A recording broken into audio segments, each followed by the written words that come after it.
What is this nightmarish mess, you might ask? Well, it's like this, see? Got this broken backrest bracket right here, and to get the other half out, and to get the missing bolt in this side, I gotta take the back fender off. And to take the back fender off, I've gotta disconnect half the wiring, and I have to get to some bolts that, well, they go up under from inside, and you can't access them without removing the back wheel. So, like so many things I've experienced on this particular bike, they make it tough.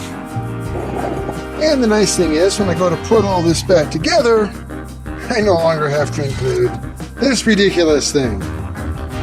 California only emissions. So, bad canister.